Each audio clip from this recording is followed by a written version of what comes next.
Hello and welcome. This is part 5 of the basics of astrology. So, if you've been following all the other parts, by now you should be able to read the basics of a chart. So, in this video, we're going to read this chart together. All right. I'm going to talk about the things that I would primarily look for early on, or the things I think are just important, or just sort of keynotes that I kind of go off of, so that when it comes to reading your own chart or another's chart, you kind of have an idea of what is going on, and to just generally help you be able to read charts, because I know a lot of this to people is pretty confusing. They're like, what is this? This looks crazy, but a lot of it is a lot less complicated than it seems. So let's get into it. First off, the first video I did was about the big three. um so we pay attention to that. We're gonna read, this is John Doe right here, right? Same chart we've been reading. Um, Ascendant, right? Your sun and your moon, big three, right? This, to me, I feel personally is probably like at least 65% of a person's character. What you're gonna see, what you're gonna get from a person, and how things are gonna come off from them. And personally, when looking at the big three, I like to look at the ascendant first, right? Because the ascendant is like a lens between them and the world. So whatever energies come from the sun, or come from the moon, or come from any other personal planet or outer planet or placement, period, has to go through that lens first. It has to pass through that before it can ever get to the surface. So whatever their ascendant is going to shape how they are as a person, right? So let's look at the ascendant, right? It's a Virgo ascendant. Virgo's an earth sign, right? What else do we know about Virgo? Virgo is about work. It's, like I said, it's an earth sign, so it has a lot to do with consistency and stability. It may be more patient, more reserved. I like to say Virgo is very analytical. That V is how their vision is. They kind of look at things like that. It's like they look at things to a point. That they're very, very analytical in general. And this is how this person is going to kind of see the world, because this is their rising sign, right? So, like I said, you take the actual sign, the rising sign, and that's the lens between them and the world, right? So whatever this Leo energy is through the sun, right? It's going to come through this sort of analytical lens that Virgo has. Same thing with the moon. The moon's in the fifth house in Capricorn. It's going to go through that lens before anything else, right? So that's the rising. Next, I like to look at the sun. The person's a Leo sun, right? Very enthusiastic, theatrical at times, I will admit. Boisterous, warm, and beautiful, right? It's a fire sign. Fire signs are about passion. At least that's how I consider it. Um, Stick to the themes of the fifth house and what the fifth house represents. I said to me that it's lighthearted, it's playful, it's generally a house of fun. Uh, and generally really what Leo is about. And I know a lot of people may feel otherwise or may see it as different, but Leo's really about creativity. Leo is about creativity. It's a passion for just being, creative, and being themselves, and being full of light, and that's pretty much what the sun is, right? Leo is represented by the sun within astrology, so it kind of makes sense, right? So that's the Leo sun, right? In John Doe's chart. Now let's look at the moon. Moon is in fifth house. Fifth house is Leo energy, right? But the moon is in Capricorn, right? So what do we know about Capricorn? Right? Capricorn's another earth sign, similar to Virgo. So, stability, consistency, practicality, things like that are going to be within the sign, regardless of, that it's a different sign or different modality, right? It's a cardinal modality at that. Cardinal things are about initiating and sort of driving things forward. And Capricorn in itself is about career, public image, structure, things of that nature, right? So this person's moon, right? And Capricorn is Saturn energy. Now Saturn tends to restrict whatever it touches. So in essence, it's going to somewhat restrict this person's emotions, or at least their expression of the emotions, right? On top of it having to go through that rising sign lens, right? But with it being in the fifth house in Leo, that was a terrible circle, by the way. With it being in fifth house in Leo, it is going to kind of have that, Leo flair, that kind of theatricalness, that kind of energy, you know. But like I said, it all has to pass through this Virgo rising before it can come to the surface. Just off of these three placements alone, especially this moon placement, right? Because there's a lot of aspects coming to it. You see all these red lines, right? That's the notch from the moon. A lot of aspects coming to it. This person has a rich inner world. They have a lot of earth kind of shielding them from sort of expressing their inner self out to the world easily. And that to me points to a very rich inner world. Just offer it. Very rich inner world, very rich emotions, very, rich inside. If I was to extrapolate a bit, I'd see this as someone who would necessarily take, some sort of difficult time they went through emotionally, and they'll take that sort of Capricorn energy with that fifth house and that creativity, and they'll make something good out of it. They'll make something great out of it. So that alone is just a big three. This is why I say it's important to pay attention to that first, right? So what I like to pay attention to next is the houses, right?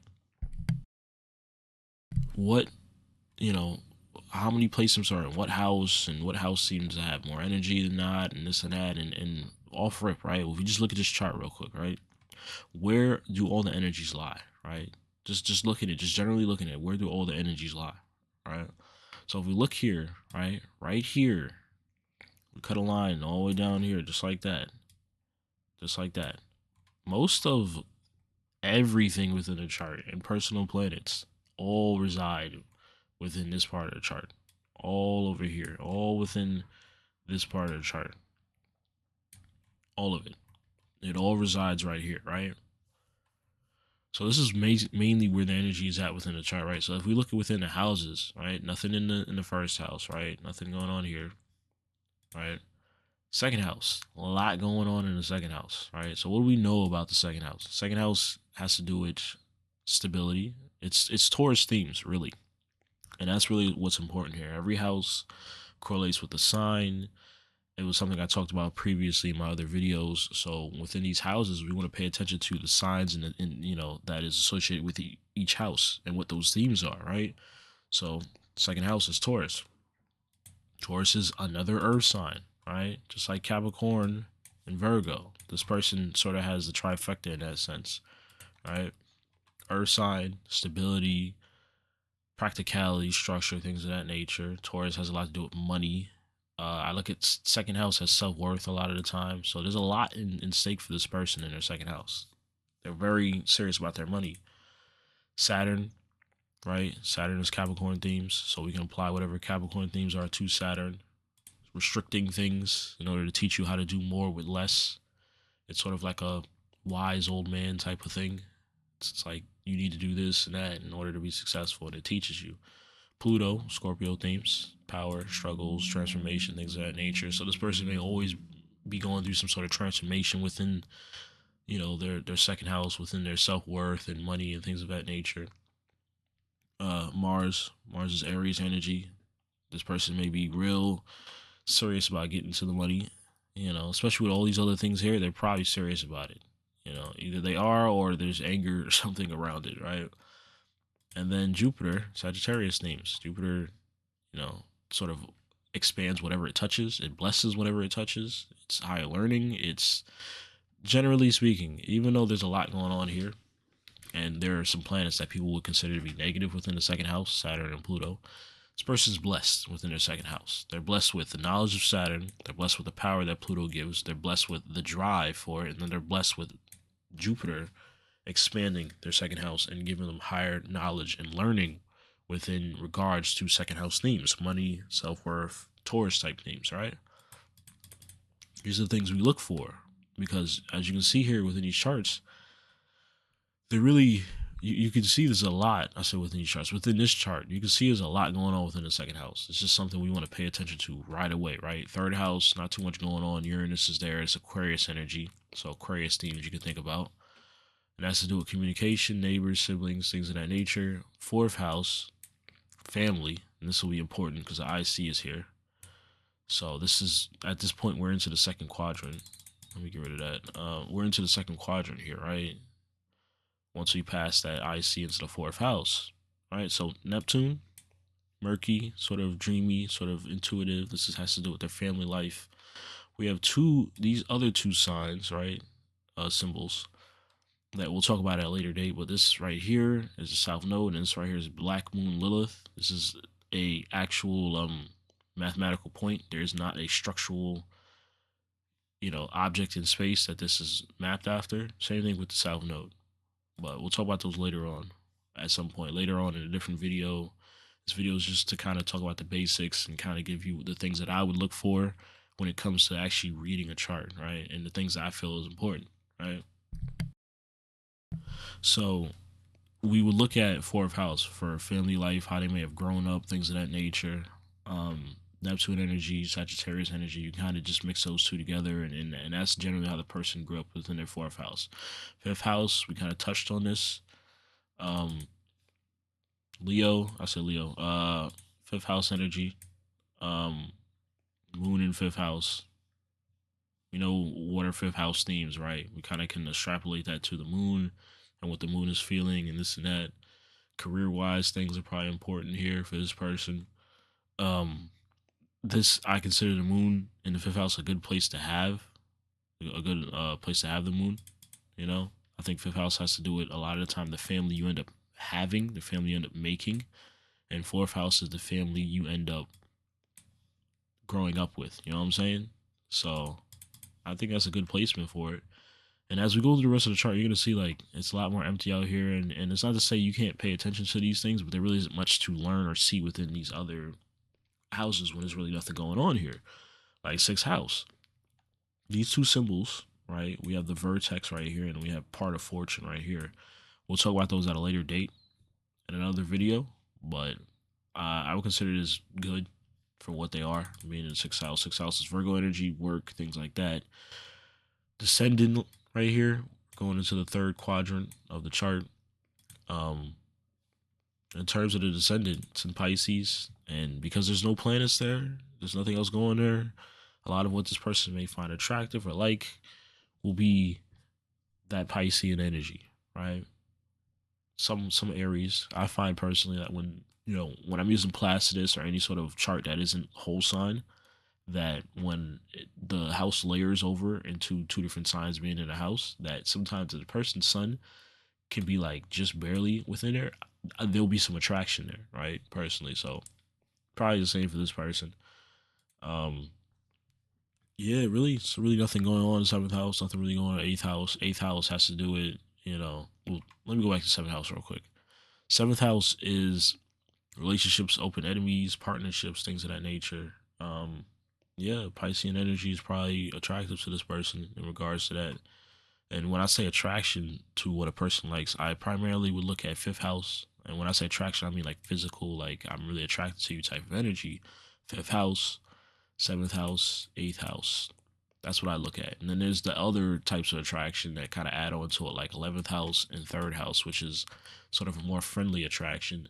And when these things kind of all mix together, it can turn into something beautiful. But generally, fifth house and then seventh house. With the moon being here, this moon is Cancer energy, right? So this person may be somewhat attracted to Cancers when it comes to romance in a sense, because Leo does have to do with that. So Cancer and Piscean energy, very watery energy this person might like. So yeah, third house is even, the third house is even in Scorpio. So they probably would do like water signs in particular, especially with all the earth they have and possess. It complements and it goes along with that because earth is very stable and water is more so about emotions. And when you're a watery and emotional person, you need a stability, you need that like stable earth sign person there to sort of, even you out, you know what I'm saying? So moving on, like I said, eighth house, taboo things, the type of things that you wish to kind of hide and wish didn't really exist within you. To be quite frank, um, it's Aries energy, so they might be a little they might not want to show their anger, things like that. Might not be happy about that type of thing. Uh, then we go ninth house, Sagittarius, Jupiter, higher learning, religion, spirituality, things of that nature. Now we have Chiron here, right? This is this point right here. We'll talk about it later on, but Chiron is generally a pain point in most people's charts, and it kind of talks about the type of thing or the one sort of thing in their life that they have the most struggle with, realistically speaking. So they may have struggles with religion, things of that nature, and Taurus themes. Right now we're into the fourth quadrant. We have midheaven here, fourth quadrant, right? Um, there really isn't much going on here. We have Venus here in 11th house, just barely in 11th house. So much barely there that if you may have changed it, if you change it to a different house system, it might be in the 10th house. But yeah, then we have North Node here, opposite to the South Node over here, which we'll talk about eventually on this channel. But in other words, North Node usually points to your life purpose and what it is that you need to sort of push for in life, with it being in Cancer. I know there's a lot of Cancer North Nodes want to be nurses or have some sort of nursing sort of thing within them. They want to take care of other people, which is fair and understandable with it being Cancer. Venus here in Cancer, it does oppose the moon, and I can see why. They're in opposite signs, opposite cardinal signs, right? Cancer's cardinal, Capricorn's cardinal. They're both opposite elements. It's understandable, although it isn't a very, tight orbit in terms of that opposition, which we'll talk about aspects soon, because that's the next thing that I like to look at after looking at houses. But generally speaking, we're looking at the houses and just looking at the chart in general. Most of the energy is within this sort of, half of the chart right here, right? Venus is there, but generally, I kind of did that wrong. Actually, it should be like that. It should kind of go over Venus, all within this part of the chart. So there's a lot of focus in these areas of the chart. Mainly, really right here, right here. This is really what you're looking at. That is the person. Other than like the three, your big three, the person's big three. This is really what you're looking at. This is mainly what the person is. Obviously, there's this stuff here and everything within this whole thing. This whole section is to be paid attention to, because this is most of where the energy is at. But there's a lot in second house. There's a lot in fourth house, and obviously there's their sun, right? So you would kind of look at second house themes, fourth house themes. Well, kind of fourth house. You got the moon there, but fourth house themes, and then over here between 11th and 12th house, this is majority of what the person is and who they are and why they the way they are. On top of aspects which we're going to talk about now, which the moon is a very important pain point for this person, because they have a lot of aspects coming here. Because there's so much stuff going on within the second house, they have a lot of squares to the moon here. Those are squares because they're 90 degree. They're not 90. They're well, it is 90. What am I talking about? It's 90 degrees apart. I was thinking about something else, a different aspect, but yeah, they're 90 degrees apart. These are squares, a lot of squares to the moon, and these are outer planets too. So the effect is going to be strong in this person, right? I mean, they all are, but with it being Saturn, Saturn is sort of, doing stuff to the moon and this and that. Although Saturn is barely touching it, as you can see, it's this line right here, this little dotted line above all these other lines. That's not very tight in terms of orbit. And you can see down here when you read the chart, you go to websites like AstroSeek. Love the website. I recommend it. Gives you a lot of tools to help you understand what you're reading, what you're looking at. But a lot of the time there'll be a chart that shows you, what the aspects are, right? So if we go to the moon, we will go like this. We go down, right? We see the moon right here. See the symbol for the moon. We will go down until we find the symbol on the left side for Saturn, right? Right here. This is Saturn. You can see the square. You can see at what degrees it's at. You can see that it's separating, right? That's what the S means. S means separating, right? A means applying, right? Getting closer. But pain point for this person's moon. Moon is sort of a lot going on there. So that's something I would really pay attention to. Whatever the themes that are within the fifth house and within this moon, cause a lot of difficulty within this person for, however it may be when it comes to expressing their emotions or however it is, their moon is a difficult pain point for them because there's a lot of squares here with all that stuff in the second house. So I would say a lot of money, second house themes affects this person's moon and fifth house themes, right? So that would be money, self-worth, stability, Taurus type themes affecting romance, love, creativity, sort of general fun, things like that affecting their moon, right? Because that second house really kind of just affecting the fifth house. It's really not the other way around, right? Even though I guess squares are kind of affecting each other, there's a lot more planets touching this moon than the moon is touching other planets, right? You know what I'm saying? Or more, they're all touching the same amount, but you know what I mean. It's just like there's less planets over here to combat the second house energy. So the second house energy is kind of running down on the fifth house energy and is sort of doing a lot to it here. One other aspect that I would pay close attention to, and it gets bad rep within astrology, this is why I'm going to talk about it, is I can see here Pluto. Oh, that was terrible. I can see here Pluto, right? Pluto. No, not Pluto. What am I talking about?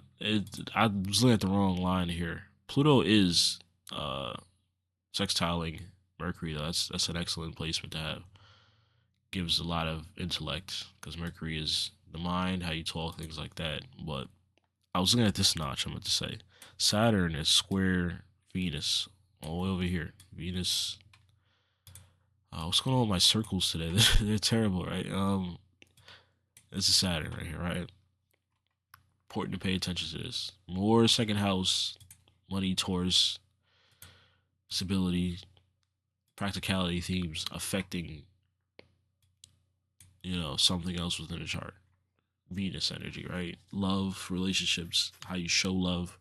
If this is a man, it might talk about how or what sort of qualities in a woman he finds attractive, which makes sense. Seems like he really likes water energy. If it's a guy, which I call him John Doe, so I guess it is a guy, right? If it was a woman, I would pay more attention to Mars, to be what she likes, which is still water energy. So this person probably just generally likes water signs. They really find them attractive, and that's that. But yeah, I would say those are the kind of aspects I would really pay attention to. Largely, John Doe's chart is sort of empty. There's not really a lot going on in terms of aspects. Of course, the minor aspects, which we will talk about eventually. There's probably more of that going on. But in terms of the major aspects, not too much going on. You can see he has this little triangle here, which is lovely to see within a chart. I have something similar. But yeah, a lot of the difficulties or pain points John Doe might go through is to his moon and to his Venus, which I can't say are the most easiest things to deal with. I generally would look at this as someone who might have difficulty in relationships just off rip this period, especially with that Saturn squaring the Venus. That's relationship issues right away, right? Because Saturn restricts whatever it touches. So Saturn squaring this person's Venus means that they might have some problems within their relationships. Maybe they don't get the love that they wish they had or should feel or whatever it may be. But like all things on this earth, even astrology, things can change, and these pain points are not here to stop you from having things in life. They're here to get you to grow and learn so that you may evolve into a more competent person and being, or however you want to look at it, right? So generally I would say this for me is like the type of things I would look for and the type of breakdown that I would have when looking at a person's chart just off rip and just taking, a couple glances before I start really going in depth about the sort of things I see. But yeah, we would start off with the big three, right? The ascendant, the sun, the moon, right? After that, we start talking about the houses. What houses have a lot of stuff in them? Second house, fourth house, fifth house is so important because there's a lot of aspects going to that moon. Seventh house, even though there's nothing going on there, these sort of quadrants that separate things, right? These sort of mathematical points that separate the parts of the chart like this, right? It's important to pay attention to what's in them, right? Like ascendant, all this stuff is going on within the first quadrant. This stuff's going on within the second quadrant. Nothing really going on in the third, and then you got a few things in the fourth. Look at where the person's IC is at. Look at where the person's ascendant is at. Look at where the MC is at, right? That's career things, 10th house energy, Capricorn type themes. But yeah, this is pretty much the things that I would look for. Like I said, important to look at big three, then we look at the houses. And generally, just from that, you can kind of get the themes and ideas that this person is centered around just by looking at those two. And then from there on, it's important to just sort of extrapolate on the knowledge that you learn and what you see within a chart, basically going off of the themes and ideas of the signs and the houses, right? What planet, sign, or whatever rules that house are the themes that's associated with that house. And then you kind of just mix all the energy together and then you get your conclusions, right? Because at the end of the day, astrology and any sort of chart reading, whether you're talking about astrology, human design, or whatever, it all is interpretive, and you're going to have a different interpretation than another person. But it's important because it's how we all work. It's how our minds are. Like I said, with this rising sign and Virgo energy, this is a lens between them and the world. So whatever they see has to filter through that ascendant first. You know what I'm saying? All the energy that they have, all the second house energy, all of this here has to filter through that lens, So it's important to pay attention to these things, right? Well, these personally are the things that I look for when reading a chart, just in general. The first couple things that I look for. So I gotta say that concludes the video. If you have any comments or concerns or questions, leave it down below. Just want to tell me hi, whatever. I'm always here. Just everything to say, just leave it down below. And thank you. If you made it to the end of the video, I appreciate you. I appreciate you being here and taking the time to learn astrology with me. I think it's important, especially with this 2027 shift coming forward. And yeah, enjoy your day, and I wish the best for you. Peace and love.